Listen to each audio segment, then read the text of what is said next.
Mari kita tenangkan hati dan pikiran kita. Damai sejahtera Allah yang melampaui segala akal akan memelihara hati dan pikiranmu dalam Kristus Yesus. Kita berdoa. Puji dan syukur hanya bagimu kami berikan ya Tuhan, atas segala anugerah-Mu dan penyertaan-Mu dalam hidup kami sepanjang minggu ini. Dan saat ini kami mau merenungkan sebagian dari firman Tuhan. Oleh karena itu kami memohon kepadamu, bukakan hati dan pikiran kami dengan kuasa Roh Kudus-Mu.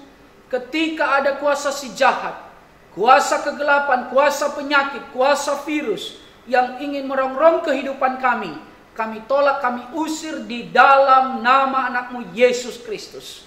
Terlebih hamba-Mu yang lemah, hamba-Mu yang tidak mempunyai kekuatan apa-apa, kiranya Engkau rapi hati, pikiran, lidah, dan bibirnya, agar ia dapat menyampaikan isi hati-Mu kepada kami pada hari ini, sesuai dengan kehendak-Mu. Berbicaralah kepada kami ya Tuhan, sebab kami telah siap mendengarkan-Mu. Yang percaya katakan, amin. Bapak Ibu yang saya kasihi di dalam nama Tuhan kita Yesus Kristus, firman Tuhan yang akan kita renungkan pada hari ini terambil dari kitab Markus pasal 10 ayat 35 sampai ayatnya ke-45.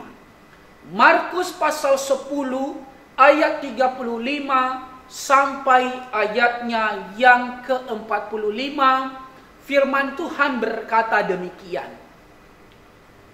Lalu Yakobus dan Yohanes, anak-anak Zebedeus, mendekati Yesus dan berkata kepadanya, Guru, kami harap supaya Engkau kiranya mengabulkan suatu permintaan kami. Jawabnya kepada mereka, apa yang kamu kehendaki aku perbuat bagimu? Lalu kata mereka, perkenankanlah kami duduk dalam kemuliaan-Mu kelak, yang seorang lagi di sebelah kanan-Mu dan yang seorang di sebelah kiri-Mu. Tetapi kata Yesus kepada mereka, kamu tidak tahu apa yang kamu minta. Dapatkah kamu meminum cawan yang harus kuminum dan dibaptis dengan baptisan yang harus kuterima? Jawab mereka, kami dapat. Yesus berkata kepada mereka, memang kamu akan meminum cawan yang harus kuminum dan akan dibaptis dengan baptisan yang harus kuterima. Tetapi hal duduk di sebelah kananku, aku tidak, atau di sebelah kiriku, aku tidak berhak memberikannya itu. Itu akan diberikan kepada orang-orang bagi siapa itu telah disediakan. Mendengar itu, ke-10 murid yang lain menjadi marah kepada Yakobus dan Yohanes. Tetapi Yesus memanggil mereka lalu berkata, kamu tahu bahwa mereka yang disebut pemerintah bangsa-bangsa memerintah rakyatnya dengan tangan besi, dan pembesar-pembesarnya menjalankan kuasanya dengan keras atas mereka. Tidakkah demikian di antara kamu? Barang siapa ingin menjadi besar di antara kamu, hendaklah ia menjadi pelayanmu. Dan barang siapa ingin menjadi yang terkemuka di antara kamu, hendaklah ia menjadi hamba untuk semuanya. Karena anak manusia juga datang bukan untuk dilayani, melainkan untuk melayani dan untuk memberikan nyawanya menjadi tebusan bagi banyak orang. Demikian pembacaan firman Tuhan kepada kita pada hari ini. Saya mau menyapa Bapak Ibu sekalian yang mengikuti ibadah di rumah pada hari ini. Shalom. Saya yakin dan percaya Bapak Ibu selalu dalam perlindungan kasih setia Tuhan. Bapak Ibu selalu berada di dalam damai sejahtera yang dicurahkan Allah kepada kita. Bapak Ibu yang saya kasihi di dalam nama Tuhan kita Yesus Kristus. Kalau kita menanyakan kepada diri kita atau kepada orang-orang di sekitar kita saat ini, siapa yang mau menjadi pemimpin? Siapa yang mau menjadi orang nomor satu? Siapa yang mau menjadi orang terkemuka? Pasti semua ingin menjadi orang yang terkemuka, ingin menjadi orang nomor satu, ingin menjadi pemimpin dalam setiap kehidupannya. Bapak Ibu yang saya kasihi di dalam nama Tuhan kita Yesus Kristus, kenapa itu semua bisa terjadi? Kenapa semua manusia ingin menjadi terkemuka, ingin menjadi pemimpin, ingin menjadi yang terbesar? Dikarenakan menjadi orang terkemuka adalah merupakan kerinduan banyak orang. Bapak Ibu yang saya kasihi di dalam nama Tuhan kita Yesus Kristus, kalau kita berefleksi dari negara kita, negara Indonesia, ketika terjadi atau terlaksana pemilihan kepala daerah, pemilihan para DPR, pemilihan presiden, ada banyak pemimpin melakukan berbagai cara agar ia terpilih ketika pesta demokrasi terlaksana. Sebab ada banyak di antara mereka yang ingin menjadi pemimpin bukan untuk melayani, melainkan untuk berkuasa. Mungkin hal ini juga yang dipikirkan oleh Yakobus dan Yohanes. Mereka berpikir bahwa betapa indahnya menjadi nomor satu, menjadi nomor dua dalam kepemimpinan Yesus pada saat itu. Dan mereka sudah memikirkan bahwa ketika mereka menjadi orang nomor dua dan nomor tiga di dalam kepemimpinan Yesus, maka mereka akan memiliki kuasa dan pengaruh yang sangat besar. Bapak Ibu yang saya kasihi di dalam nama Tuhan kita Yesus Kristus, tetapi apa yang dikatakan oleh Yesus tentang yang besar dan yang terkemuka, maka hal inilah yang akan segera kita renungkan lewat kebenaran firman Tuhan pada hari ini. Yang pertama yang harus kita renungkan dalam firman Tuhan yang telah kita dengar pada hari ini, yaitu nilai seorang hamba berada dalam kualitas pelayanannya. Ketika kita melayani bukan karena kita hebat, ketika kita bisa memimpin, ketika kita bisa menjadi seorang pemimpin di tengah-tengah masyarakat, itu bukan karena kita hebat dan kuat, tetapi itu dikarenakan kasih anugerah Allah kepada kita. Kita melayani karena Yesus telah duluan melayani kita. Dia telah memberikan nyawanya untuk keselamatan kita. Oleh karena itu, Bapak Ibu yang saya kasihi di dalam nama Tuhan kita Yesus Kristus, nilai kita seorang hamba, seorang pelayanan, bukan dinilai dari pengaruh, dari harta yang kita kumpulkan, tetapi dinilai dari kualitas pelayanan yang kita berikan. Yang kedua, yang harus kita renungkan dalam firman Tuhan ini, yaitu melayani adalah gaya hidup orang percaya. Seperti iklan Coca-Cola, siapa saja, kapan saja, dan di mana saja kita harus melayani. Mengejar jabatan tinggi, pengetahuan yang tinggi, itu sah-sah saja. Kalau semuanya itu digunakan hanya untuk melayani atau tindakan pembebasan bagi orang-orang yang tertindas. Jadi Bapak Ibu yang saya kasihi di dalam nama Tuhan kita Yesus Kristus, yang kedua yang harus kita renungkan adalah Kita sebagai orang percaya, kita sebagai orang yang beriman kepada Yesus harus memiliki gaya hidup melayani.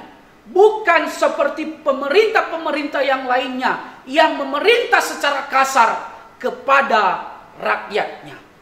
Yang ketiga, dalam firman Tuhan ini yang perlu harus kita renungkan adalah sebagai orang Kristen atau orang yang percaya kepada Yesus, kita harus memiliki gaya hidup yang melayani.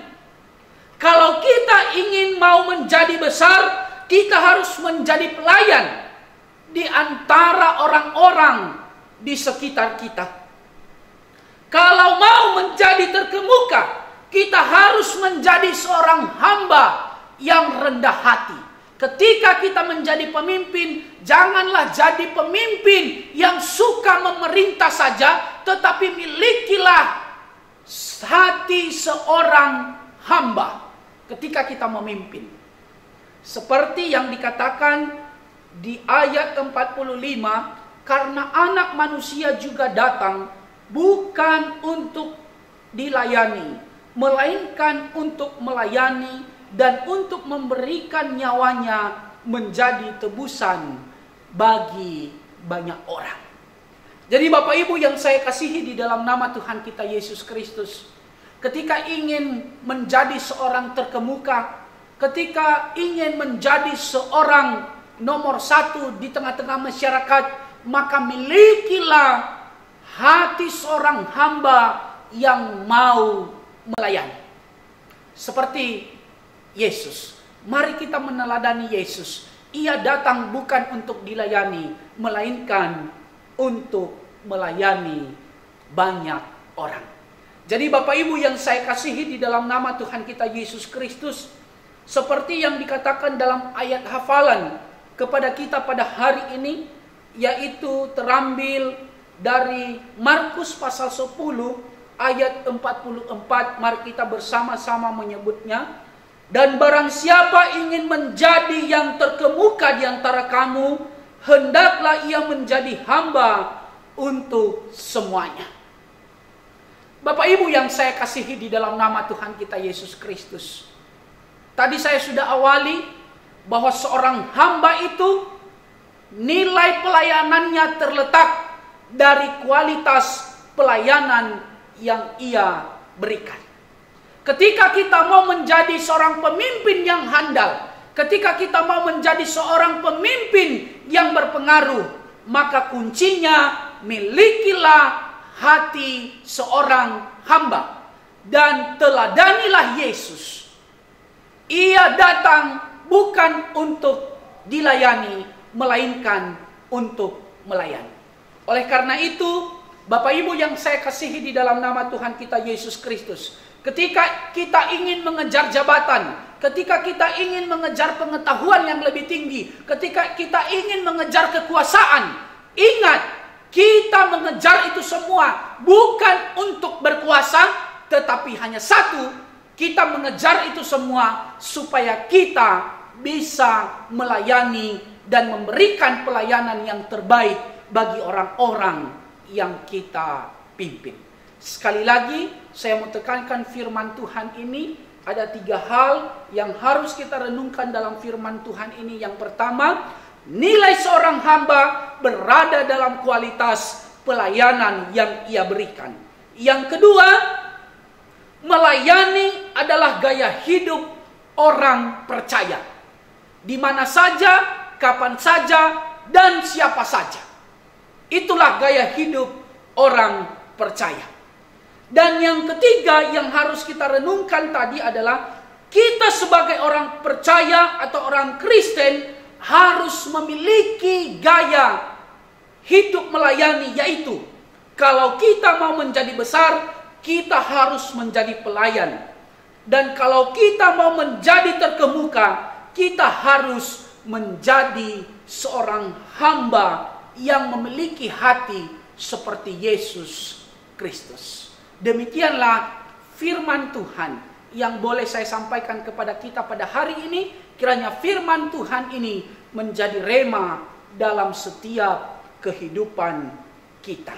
Sekali lagi saya mau bacakan kepada kita ayat hafalan, yaitu Markus pasal 10 ayat 44. Firman Tuhan berkata demikian. Dan barang siapa yang ingin menjadi yang terkemuka di antara kamu, hendaklah ia menjadi hamba untuk semuanya. Kita berdoa.